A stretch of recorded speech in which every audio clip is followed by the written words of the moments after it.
Hi, everyone. Hello, everybody. How's it Welcome to Mike our going? here. show. My name is Jonathan. I'm And I'm Mike. Bryce.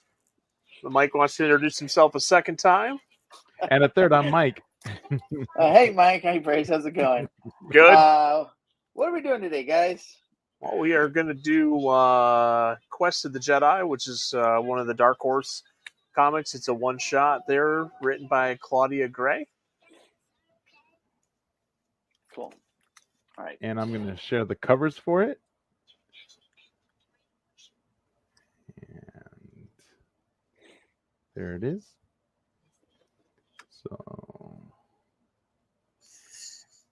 So Star Wars: The High Republic Adventures, Quest of the Jedi #1. There's only one issue.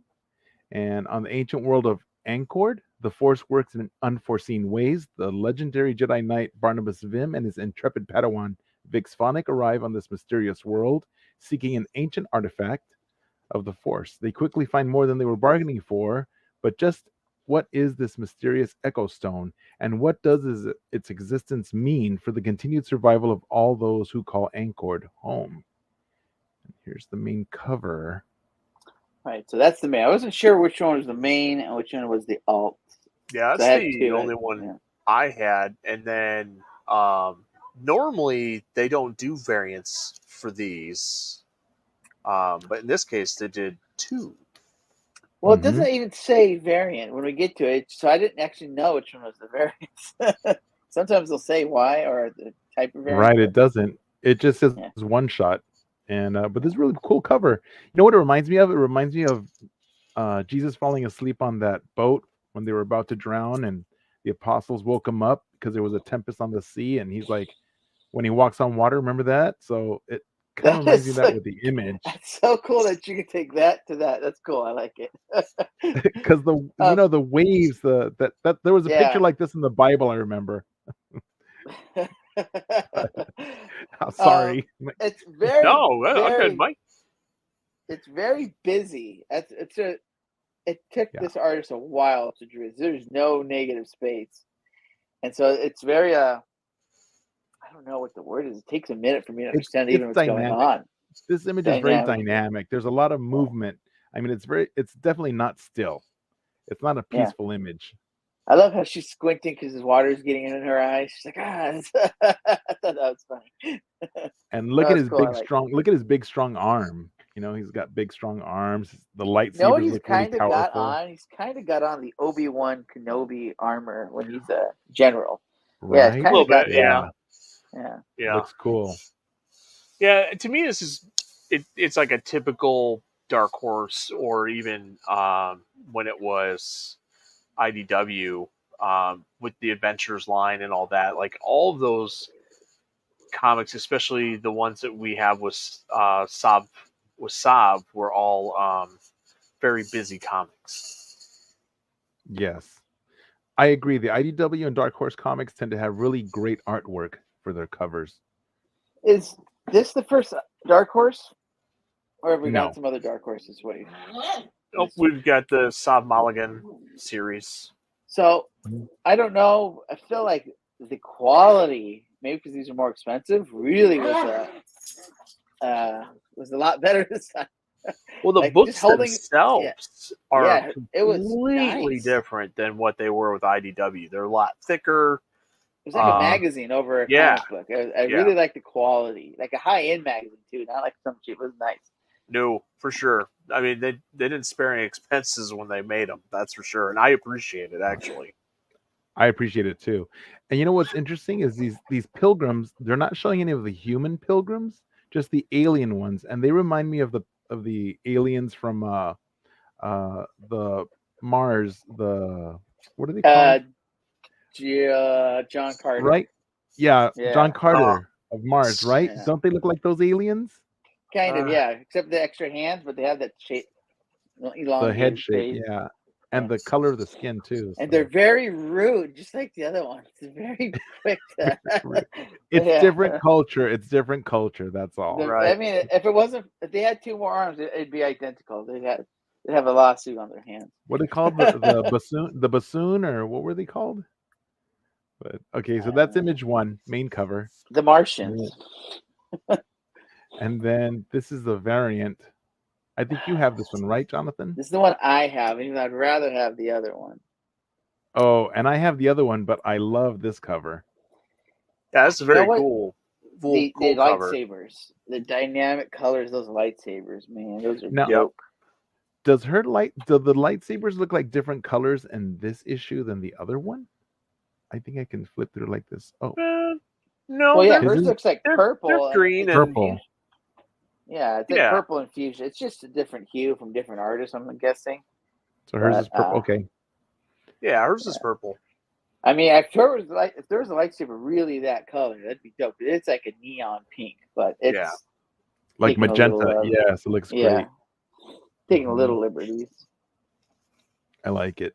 And he's so stoic in the background of that one, just like bring it.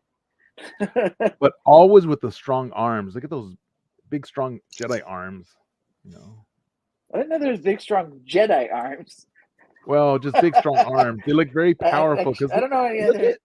Look at his head. Look at the proportion of his head to his arms. His head looks tiny and his arms look huge. Arnold Schwarzenegger.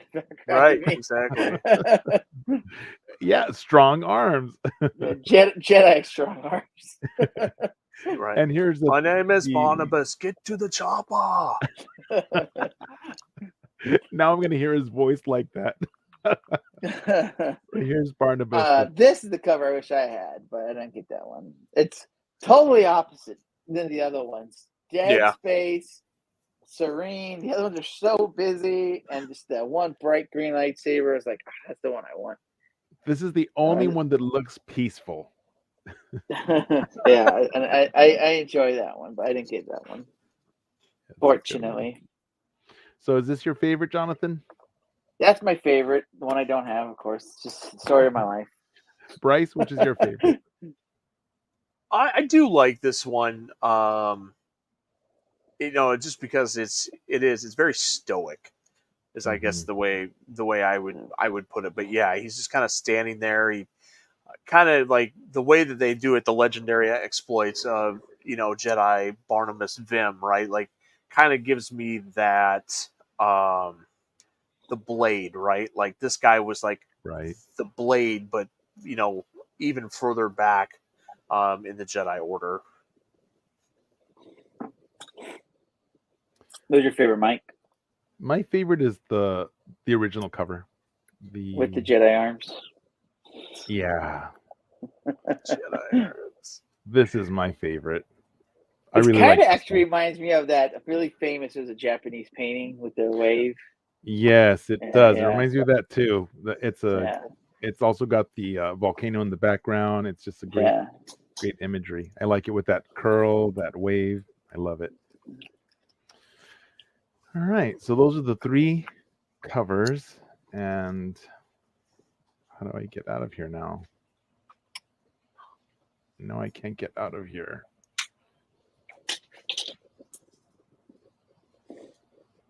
I can't get. I have the characters of Barnabas Vim, Vix Phonic, his Padawan. We have supporting characters of Aslan Rel, who is having a flashback or remembering what happened. Oh, he's reading a story, I think. Right. Well, they put the crystals from the rod of. I'm drawing a blank. No, it's the 2 Kyber crystals. From the fallen Rod Jedi. Of Seasons. From no, it's from the Jedi lightsabers, the 2 that were fallen on Dalna in that first book. Right, but Kevmo Zink and Kevmo and Master Zala Makri. So they're placing their crystals on the memorial. In the temple at the beginning, right? But Aslan is going back to research because they were looking for the Rod of Seasons, and the Rod of Seasons has the crystals that Barnabas Vim and Vix Phonic had collected from Anchord. And so that's what he's in the future from their time, but still in the past. I don't know if I'm jumping the gun, but what's his name? Arlen? Aslan? It's hard to read it. Is he Aslan in realm. anything else, or is this just a one shot of him? I haven't seen him in any other comic or anything unless I missed him. I don't He's in think the books. He is? I would say, Yeah. he's not been in any of the other comics, but Okay. Yeah, because this image is from something else. Because this Yeah. is not how he looks in this comic. correct. So he's in other comics, and then so he's from the current time, which is 382 years before Battle at Yavin. But Barnabas Vim's adventure with Vix Phonics and the Pilgrims and the Lady of Ancord, and they're was from prior, yeah. prior to that. They don't say how Within much a prior. but century, I think. I think it's a they. century. Yeah, I It think says it's a within long time a ago. century, yeah. It just says a long time ago. And then Yeah. Vin is, of course, the Jedi Master in the Jedi Archives, Yeah. who's with Aslan. I did believe like that's that little nod. Master and Where- Padawan. Mhm. Do you Yeah. believe Vin is His master. Yeah. yes. Yeah. Oh, that's what because I he kinda tells him to got be it. careful. He's worried about him getting hurt and having to Correct. place his Kyber in the memorial. So, and it is the first appearance for all of these characters. Okay. Well, the Aslan looks like his art looks like it's from one of those cards the website will put out. That's Yeah, right. like what you would see Yeah. on the High Republic show on YouTube. Yeah, it looks like On one of those Star Wars, cards. Kind of. Yeah. So this might be his first appearance. Actually, it is his first appearance Yes. for all these characters. All right. And I'll stop sharing. And so in the story, we were discussing a little bit about the story, how it starts out with Aslan and Vin placing the Kybers for both Kev Mozink and his master Zalamakri, who had just perished on Dalna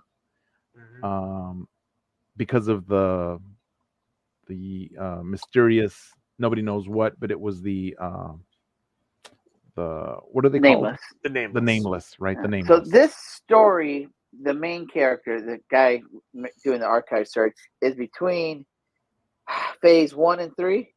It's phase 2. Phase 2. It's in phase 2 because phase 1, it's phase 2 because it's older than phase 1.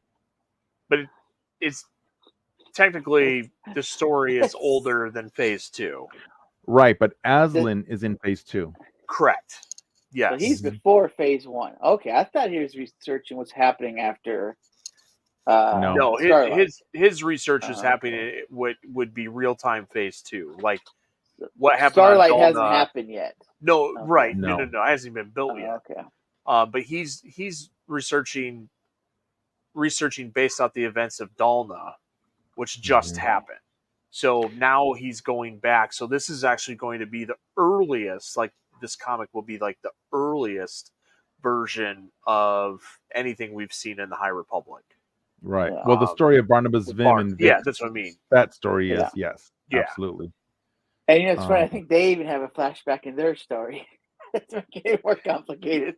And you know what? And but it's a similar type of flashback storytelling in the 4-episode series with Ty Yorick, so which we'll get into in our next week's episode. Show. Right.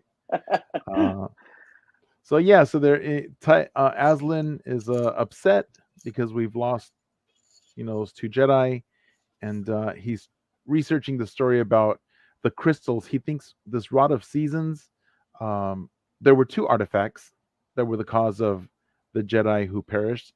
And so he thinks, well, what if it's not the artifacts themselves, but actually the crystals? Because when he starts researching what Barnabas Vim and Vix Phonic were doing on Ancord, is they were searching for these Sith crystals. And so then he makes the connection. Did they call them Sith crystals? I thought they just said that they were. It's a dark side Force active artifacts. No, it's. They said the Sith hid them on that planet. It said the Sith hid them on that planet. They did No, the Jedi took them and hid them on the planet from the Sith. It's called what's called the crystal of echoing or something like that. It amplifies good and bad. Correct. So it helps the planet at first, but then when they take away all the good stuff, just the bad stuff's left. So it's kind of does. It's supposed to be even, but it really seems like it really starts to, after long-term exposure, it leads to bad. Right. Yeah. And on Anchor, they had been using these these crystals to it enhanced force abilities for everyone. And so Yes. they had cut themselves apart. They were so far away from the main core of the galaxy that they just cut themselves off to be on their own. And I think it was for centuries, right? And they were just isolated, Yeah. and Yeah. they had cut off contact with the Jedi, with everyone. And so they didn't know what was going on because they were self-sufficient and they just wanted to be on their own. So Barnabas Vim and Vix Bonic are traveling to Anchord because they're searching for artifacts, and they're wondering if this might be the artifact that they need if it's on this planet. They're not even sure if it's there. So when they get there, they're greeted by Lady of Anchord, and they are greeted by all the pilgrims who are kind of pushy, and they show off that they have force abilities, but they can work in unison. And so the Jedi are shocked, like, wait, how can you do that? Yeah, And because they did the painting. They did the painting. I think they're a little pushy because they're being influenced by the dark side. I think that's why they're a little pushy too. Yeah. Mm-hmm. And what has happened is that Lady Anchord welcomed them because they've been, as of late, been unable to grow anything, catch any fish, and so their planet is dying. And it's just a tiny little archipelago of islands dotting the water world, and they're desperate for support just to be able to get back on their feet. So the Jedi are, we're here to help, and so then the pilgrims show off their might and their force ability prowess. And then Barnabas and Vix are like, hey, how can they do that? Even the great masters can't coordinate like that. Right. And then so Barnabas asks Lady Anchord, hey, how do you do this? And she goes, oh, it's a secret, but I'll tell you. And they take them down to where they have the crystals. To the and that tribune. Oh, and Barnabas has been telling Vix, you need to think about something before you speak, which she's very bad at. And so then she does it again. Yeah, it's funny because it just escalates very oddly. Oh, we're here to help, and now we're like in an arena or something. What the heck just happened? Right? Yeah. Well, because she said something. There's a little bubble. Who's like, you need to think before you speak. Right? Because Vic said something, and they get offended, and they're going to show off their strength. But then again, when they go down to that sanctum, and she sees it, she's like, "That's what we need to take back," And they're like, "You came here to steal our most prized possession." She escalates things again, so she's kind of funny. It's a funny character, and Barnabas is trying to like train her in ways of the Force. So then what ends up happening is they do have a struggle, and your favorite part, he has that dream. Right, they go to sleep because they have to calm them down and say, we're not here to take anything unless you let us take it away. We're not going to take anything against your will. And they go to sleep, and then in the middle of the night, he has like a vision dream. And then he's just swimming underwater, and like something attacks him. And to him, he interprets it as there's something dark with this. Right. Well, because I think he sees the Force as the ocean. Yeah. And so then he wakes up early and calls Vix and says, hey, we've got to go. We have to convince them. Yeah. Yeah, convince them. At first, and that's honestly, when he wakes up when he says that, I was like, it's kind of not his business. That's what I was thinking. But then when that goes to touch the crystal and it really shows what's doing, I'm like, okay, now he does need to save him. But at first, I was like, it's not his business. They could, if they want to keep it, they should keep it. But then it's like, it is. That's what I thought too. Affecting them. Yeah. Once she touches it, she snaps. It's like, okay, it is for her own good. I mean, it is. Yeah, she turned into like Dark Ray, right? She turned all evil. Right. Yeah. Well, and then very King Theoden in Lord of the Rings, where he's poisoned, but as soon as they remove the poison, he's better. So it's just like, what the heck just happened? That's a great analogy. Yeah. That is really good. Yeah, I like that. So yeah, it was pretty cool to see other Force users versus the Jedi. That was fun. Yeah. Well, they're not really Force users. I mean, they were using the Force, but they don't have innate abilities like the Jedi do. Right. The crystal was giving them the abilities to do what they were doing. They couldn't do it without the crystals. Yeah. Right. And the things that they could do were very different from things that the Jedi can do. Although it did remind me of in the EU when my favorite evil Jedi,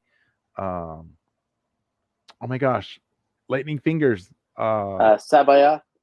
Yeah, Sabaoth, Jorah Sabaoth, when he was able to do like the mind meld and control all the minds simultaneously, because he had to do that for Outbound Flight.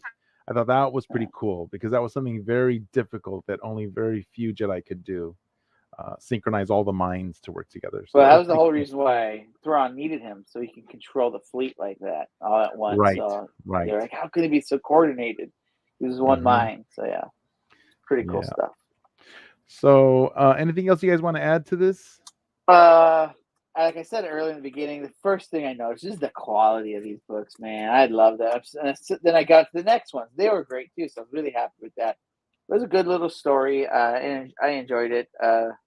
Quick, easy. I wonder if we're ever going to see these characters again. Maybe not, but still pretty cool. Yeah. Maybe not, but it does connect to the books though. So I like the connections with Kevmo Zink and Salamakri and how the Nameless and all of it's all connected. I did like all that, tying it together across centuries. That was pretty cool. Yeah, it kind of. Well, go ahead. I was saying, does it kind of imply that the Master and the Jedi separate with the crystals at the end? Is that what it's kind of saying? Yes. Okay. Yeah. One has to go to whatever. They didn't really get into the destinations where they're going. They just had to be because they had to be apart. And those were the two artifacts that ended up being united together in the Staff of Season or Rod of Seasons. Yeah. Okay. To me, this one, like, it was great because I don't know if Claudia's ever written a comic before. I know a lot of the writers like Kevin Scott and Charles Soule and DJO, they've all done comics and books within the High Republic. And I think this was, I didn't research if Claudia's ever written one before. I thought it was really well written. The art was great. I don't know if I missed something when I was reading it, but to me, this one almost felt a little incomplete. Because like once the Master and, the two Jedi split, right? We just go back to him, in there. But does he pop up in the books to complete that arc? And have I just not gotten to that point yet? Like, because I'm a couple books behind, so that was the only thing that got me is when reading the comics. Like, I felt like it was incomplete, and I'm hoping it completes itself somewhere in the books. Yeah, it does leave it like a cliffhanger ending. So because it says to be continued. So, but this is a one-off. So right. It's just going to be a one story. So there's no additional comics, but it does end in a cliffhanger. So I also had the feeling that this is going to be concluded at some other point. We'll get more stories. I hope. It's interesting because it's an interesting story, cool story, but it's kind of mute is the word. It's non-consequential because we know what happens. So it's very, right. I don't know. That's what I'm saying. Like, it sounds incomplete, but because we know what happens, to me, I don't need to know more, but yeah, it is very interesting. So I kind of want to know what happens to them, though. If well, it smart, did give us background information about.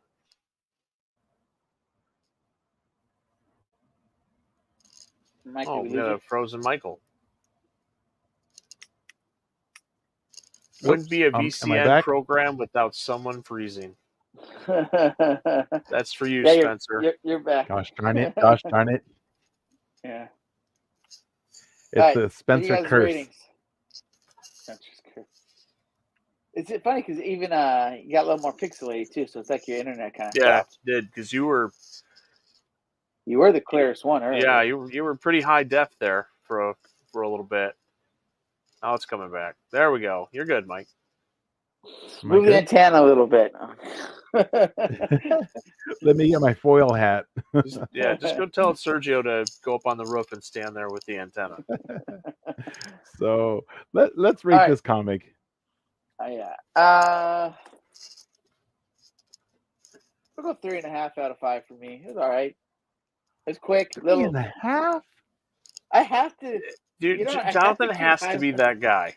Because you and I always rate everything high. He has to bring that average score down. I have to reserve the 5s for absolute 5s. So everybody's a 5.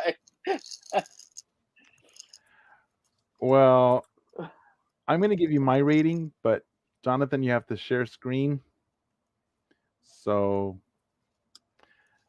this is the reason I give it a 5 stars out of here we go. 5. So I said your Oh, favorite scene Michael. is the dream scene. So All right. So 5 out of 5 Bryce, solely because one cell. All right. One. no, I did like the whole story. I thought it was the whole story, like the beginning to the end. It wrapped it up, and it ended how it started with Aslan. So I thought it was really good story, and it did give lots of nice background to the books that I'm reading. So. Yeah, for me on this one, I go 4 out of 5. Like I said, like maybe I'm just not at the point with the books. Like I've read the comic, and maybe I should have read further into the books. I know that sometimes the comics books and they overlay. I know that happened with you reading a book before you finish the comics, Right. Mike. So that's the only reason why I think like I felt like I was a little incomplete because it's like there's more to this story. I know there is. I just haven't got to it yet. But I liked it. Like I said, the artwork was good. I absolutely love the writing in there. Very cool to get a backstory, even further back than what we're reading. So it's just like they just keep expanding that timeline, which is cool. So eventually, I think it's going to bridge a gap maybe with the old Republic into the High Republic, and all of that stuff's going to be one big timeline. And I know with the movie announcements of doing the Dawn of the Jedi, which obviously there's a book similarly written about that that's considered legends, but yeah, so very cool. But yeah, for me it was 4 out of 5. So there Cool. you have it, Awesome. folks. Across the board, but definitely a readable comic. So do check it out. We all enjoyed it. We recommend you read it. And we'll catch you next time on our next show. May the force be with you. I'm still learning this thing, so that's why everything's delayed. I like that. All right, guys. Thank you for flag. Yeah. All right. All right. Thank you guys for watching. May the force be All with right. you. Well, make sure that you hit the like button and subscribe if you're not already subscribed to the Virtual Cantina Network on YouTube. Check us out on Facebook with Star Wars Celebration 2025, Japan 2025, Star Wars Comic Book Club, and Star Wars Book Nerds. May the force be with you.